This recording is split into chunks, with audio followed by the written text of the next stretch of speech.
Are you ready? Yeah, we are rolling. So it's just casual, eh? It's just casual. Yeah, It's just casual. Are you good? Afternoon, guys. Like I said, thank you for tuning again. The last episode was beautiful. You asked the questions and she answered honestly, and we loved it. The interaction was beautiful.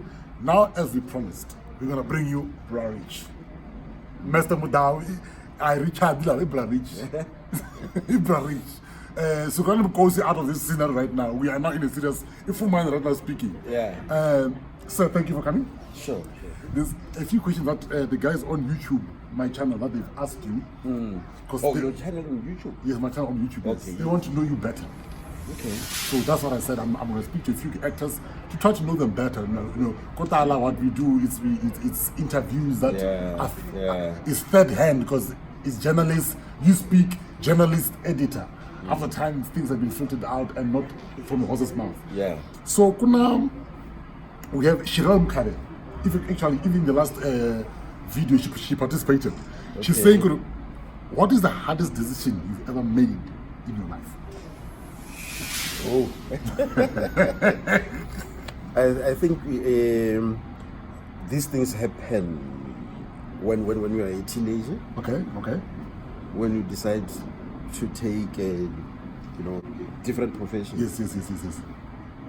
Yo. It's a hard question. But I remember choosing between going to the university or going to work, because some of my peers had started working at, I think, 20 years, when they were 20 or 19. Okay. And, they were bringing in nice stuff. But, I mean, your era, though, because your era is not as our era. No. But how did you navigate that? Fortunately, I had the family helped me to decide. Raymond, go to school. Oh, I see. Instead of going to Joburg, like so many people going to Joburg to go and work and have all this nice stuff, go to the university, and I went for 3 years. Okay. And what did you study? I BA in languages, and then the linguistics, more history, and I ended up doing B.Ed.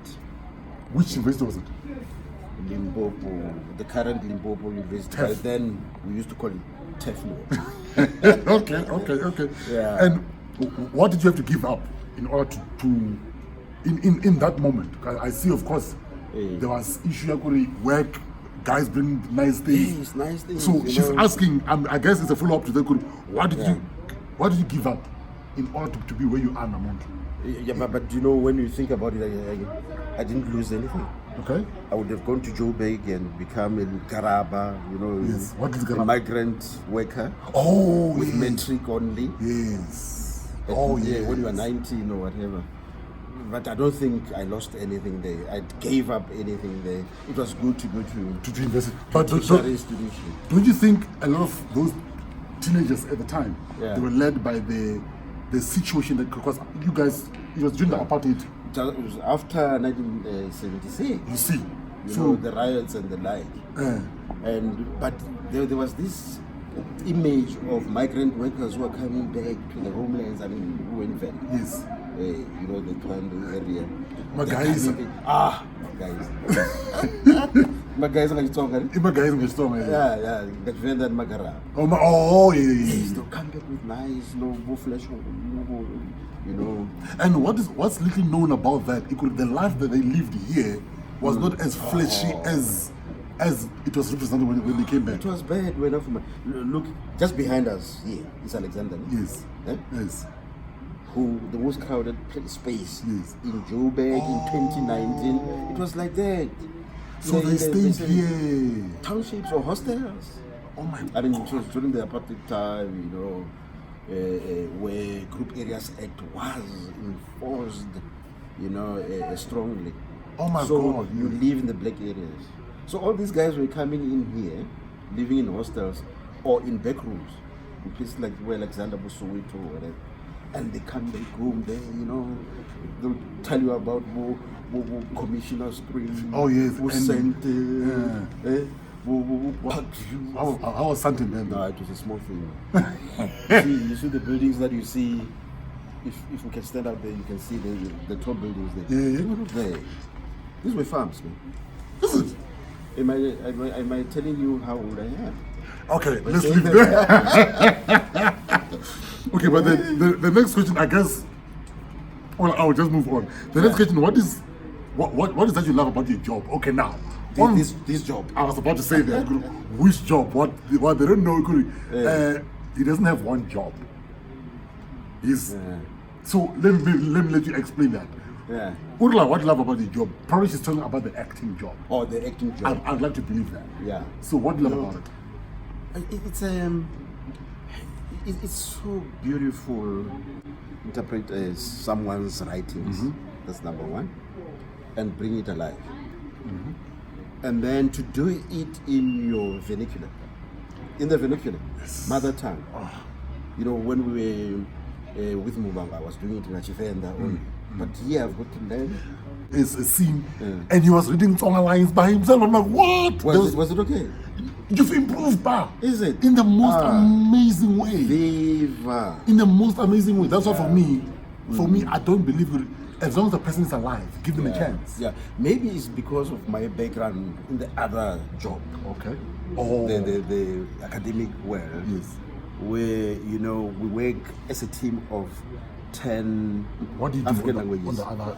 What's the other job? Mostly we write education material for basic education and even tertiary. At the moment we are working with UNISA, Okay. you know, to develop material in our mother tongues, in our own language. So the fundamentals. So yes, I talked about linguistic studies that I did. Yes. It equips you to master languages. So maybe that's why I can speak. Listen, whatever it is, pa. Yeah. For me, I loved it. Is it? I'm impressed. Yeah, if you're impressed, I'm impressed. But now the disadvantage is that I was hoping but by now my Chivenda would have improved. No, don't worry. Actually, the space we're promoting you song. Yeah, but Wait, listen. We're still gonna have opportunities where you will be like me. for sure. You understand? Yes, and then I'll have to. Yes. Let's do all these languages that are called minority languages. But you know what I like about a discussion that you and I had at the beginning of this series. Yeah. Could we need to work on eradicating this thing of Bavenda, Batonga, this infight that we have in ethnicity. I'm glad we have this opportunity that we can actually work on someone with the same mindset that we have. You know, I'm passionate about that because before the arrival of the Eurocentric thinking and the division, colonialism, and we were one thing. As Africans, yes. There were no boundaries. Jiggy, Baswika Makua, and then they did this thing. And we take it and we continue with it. Yes. So basically our battle is not something that we created. Someone from outside did that for us and we're taking. And imagine, let's say it started in the 1800s. Let's say late 1800s. Yes. This concept of separation is built into your heads. When I'm talking, it's just like that. And you know, it gets into our minds to an extent where we believe we are different. And we know. And we create these templates.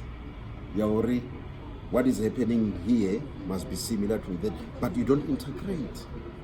Funny enough, when I was coming this morning, I was just thinking about this. Because you know, kuna this thing where we talk about the best economy in Africa. Yeah. Which one is the better economy in South Africa?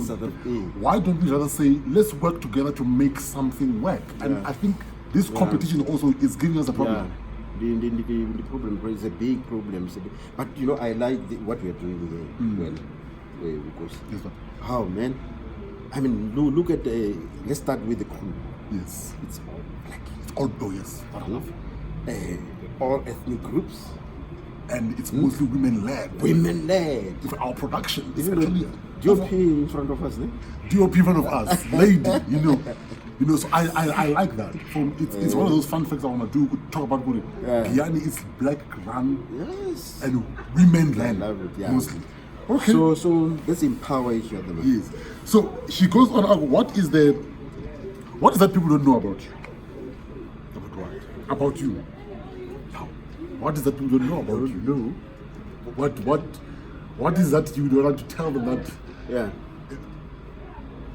This is what? Okay. I'm a loving person. Okay. Loving person? I don't know whether anyone can say he's not loving.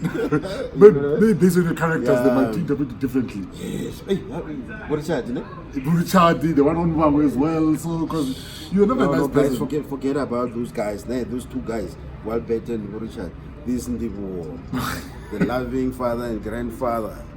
Okay. Oh yes, by the way, congratulations. Oh, thank you. Okay. On his grandchild. So, addition to the family. Another one, Uri, do you need a degree to be an actor?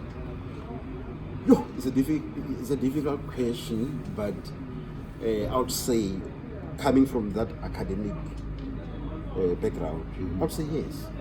Let's have that. But it doesn't stop you from using your talent, God-given talent, to try and audition and show your skills. True. Because it's not a guarantee that having gone to school, it's of course obtained a degree or diploma or whatever, you'll be a good performer.